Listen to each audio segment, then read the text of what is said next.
job. They're doing it. That's what they've practiced. Good job, guys. Beauty. Hey everybody, welcome back. I'm Dr. Mike Jones, and I'm here to report today on the wonderful trip that we had to Oshkosh and then the flight back. Of course, you got to spend a minute on Oshkosh itself, and one of the biggest thrills is camping under the wing of your airplane, like a cowboy sleeping in the prairie next to his horse. And of course, the Mexican restaurants, the food at Oshkosh is just off the charts. But it's all about the airplanes for me. The home-built airplanes, the vintage airplanes. There's the Ford Tri-Motor taking off in the distance. Where can you go and see a B-29 flying over your head? Of course, I'm at the Cessna base camp. There are about 100 airplanes there. We cook breakfast every morning. We sit outside, plan our days, and have all sorts of adventures as a team. Then you get to walk around the show. Like I went into the AOPA tent and found the True Course simulator using the virtual reality headset. And it was amazing to see. I actually flew it, and it was astounding. It's the next thing in aviation flight training, no doubt about it. Then I went over to the Oshkosh Museum and ran into all sorts of exotic airplanes I'd never seen before. And Nick, thanks to my friends at Titan Fuel, got himself a ride in the AeroShell team.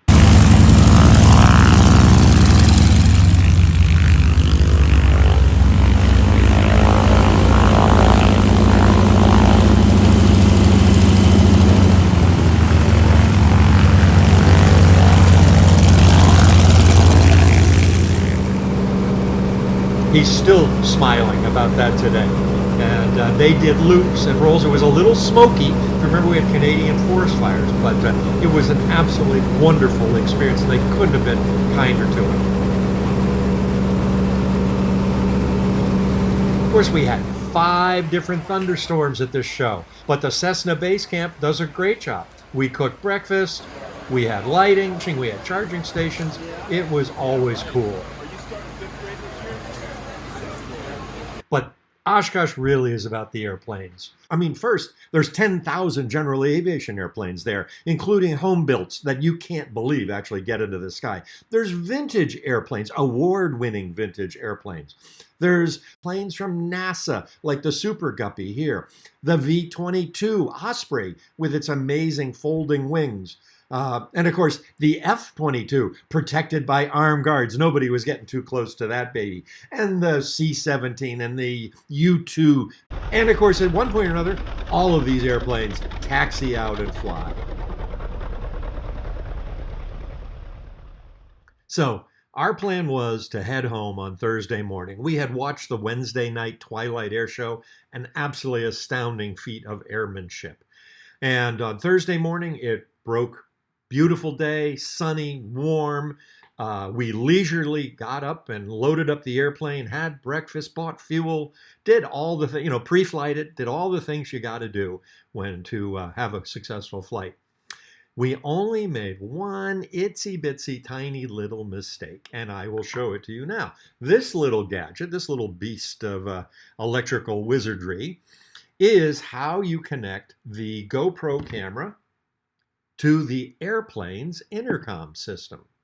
And this, my friends, is what happens when you catch that little cable in the door of the Cessna. Cuts it like a razor. So for the next 6 hours, Nick and I made video and talked to you on the camera, and you didn't hear a word of it. So I'm going to have to narrate the next few minutes, and I hope you'll bear with me. So we leisurely loaded up the airplane and did all of our pre-flighting and bought fuel and stuff like that. And we made only one other little tiny mistake. And that was that we forgot that there were hundreds of other people planning on departing around 10 o'clock in the morning on Thursday.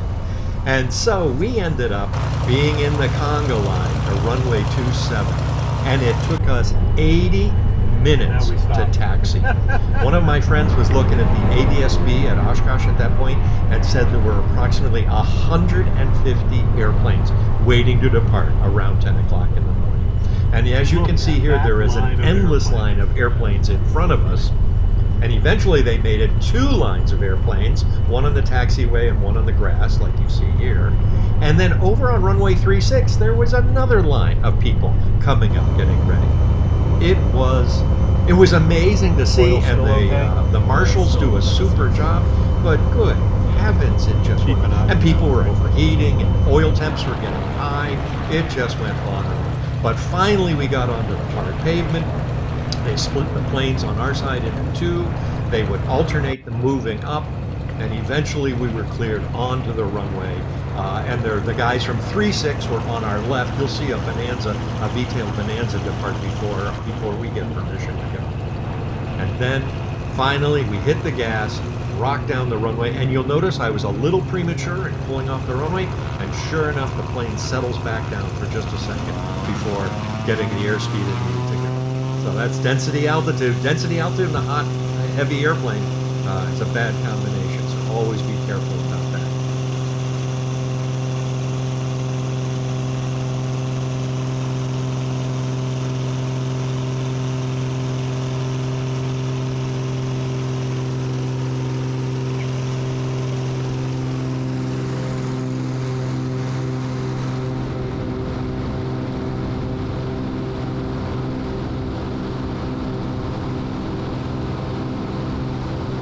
We had a marvelous plan worked out on this. Overall, we were going to go non-stop from Oshkosh down to Chicago and all the way to Southern Pines to Pinehurst, North Carolina, non-stop. It's 745 miles, which is a long way in a general aviation airplane. It was going to take about 85 gallons in 5 hours. So well within the capabilities of the plane, and in theory we should land with well over an hour and a quarter of fuel left on board. But there were 3 issues that were worrying me in the back of my head, and let me deal with those 3 issues in reverse, all right? By the time we land, we will have been in that airplane for 5, and depending on how long the taxi turned out to be, which you now know is 80 minutes, that's well over 6 hours. That's a long time to be at the top of your game. Secondly, there was some weather en route. There was a cold front coming down from the north, right about the middle of Ohio is where it was forecasted to be. And we were going to go from beautiful sunny weather to layers of stratus and cumulus, which could be problematic. And we may have to switch back to instrument rules. The most immediate concern is how in the world do we get out of Oshkosh? I mean, as you saw in the video, there are airplanes all over the sky. So what we need to do to get away from Oshkosh is follow the published procedure, and we're going to do that by taking off, and as soon as we're able to get off the ground and get clear, we turn right. That is, we turn away from the direction we want to go and head to the northwest. And you stay below 1,500 feet. Because remember, the Fisk arrival is going on right over our head. They're screaming in at 1,800 feet. And Thursday morning, there were hundreds of planes coming in. So they were landing just as much as we were trying to depart. So we go out to the northwest at 1,500 feet until we're well clear of the restricted area, the airshow area. Then we climb up to 4,500 feet. Once we were at 4,500 feet and clear of the airshow area, we turned south, or southeast actually, and headed back right to Chicago. So that was our plan. Let me show you how it turned out. And once we started south, it was great. And here's some of that spectacular scenery. It was a gorgeous day. You could see the skyscrapers. You could see the traffic. You could see the marinas. We could see airplanes going in and out of O'Hare. It was just something. And we were on a direct line following the Fly-Way, basically, down to Gary, Indiana. And our plan there was to climb up to 7,500 feet and go direct destination VFR, weather permitting.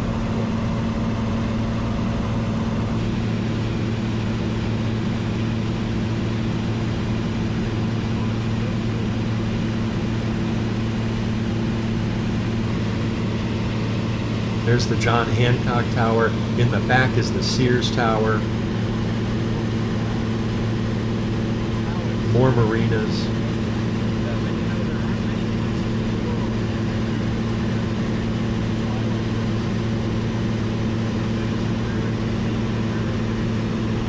So after we got through with Chicago, the controllers in Garryanda were very helpful and knew exactly what we were doing.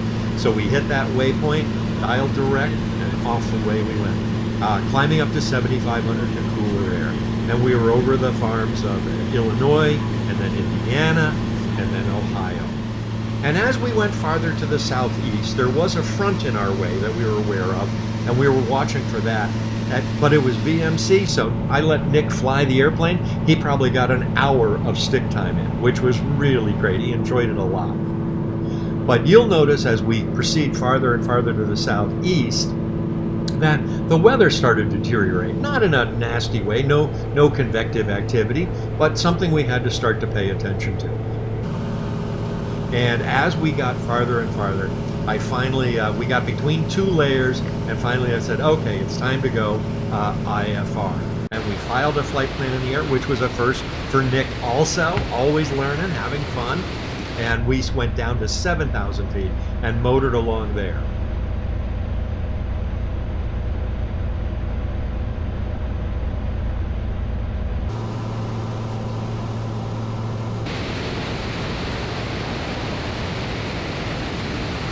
Eventually we got to West Virginia. Once we were over West Virginia, we were through that cold air, and the weather improved a little bit, and we could start to see some of the scenery below us. And West Virginia is just spectacular countryside.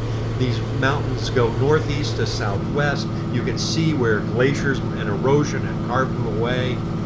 You can see the coal mines. You can see the cities and towns, the other airports. Great place for flying, terrible place to lose an engine. I mean, that's no doubt about that.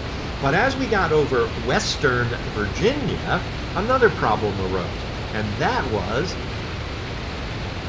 convective activity. There were two buildups right on our path. I mean, it just happens sometimes, right? But they were small, and they weren't moving in a particular direction very aggressively. So we had some fun and actually went right between them, like kicking a ball between the goalposts. And we went, and the left wing was almost touching one, and the right wing was almost touching the other. And it was just spectacular. And of course, the top of Nick's head's just blowing off. This is so cool. And indeed, it really is a great part of flying. And it saved us a few minutes from having to divert the long way around. So finally, 4 hours and 20 minutes in the air, we are getting to Moore County Airport, Pinehurst, North Carolina.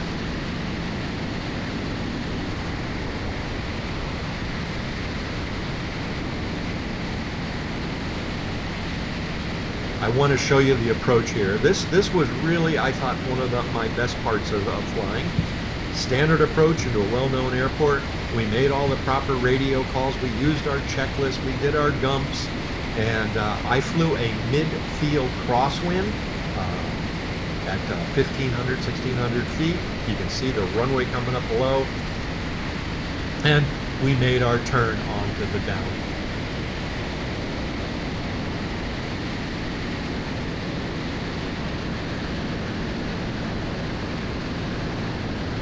Now, what's fun about the Pinehurst area, of course, is there are golf courses everywhere. So not only are you flying over towns and stores and things like that, but you also can see all of the golf courses and golf carts, and you see the people looking up. Some people even wave at the airplanes. We get pretty low when we're on short final. These are the golf courses in Whispering Pines, which is one of the outlying towns around Pinehurst. And it's right where you turn. From downwind, you turn onto your base and start your descent.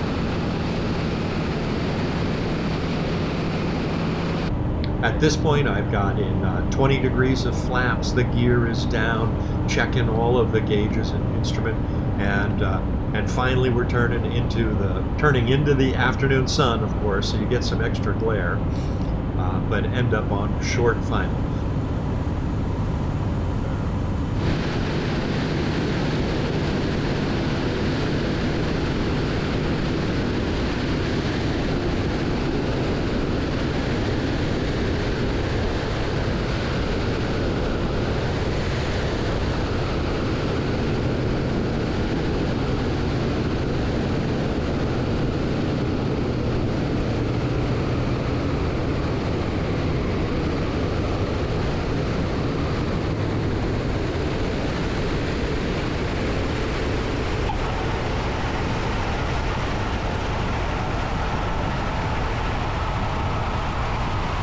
Well, we made it, everybody. Co-pilot Nick was a superstar. He was working the radios and getting the AWAS and stuff like that.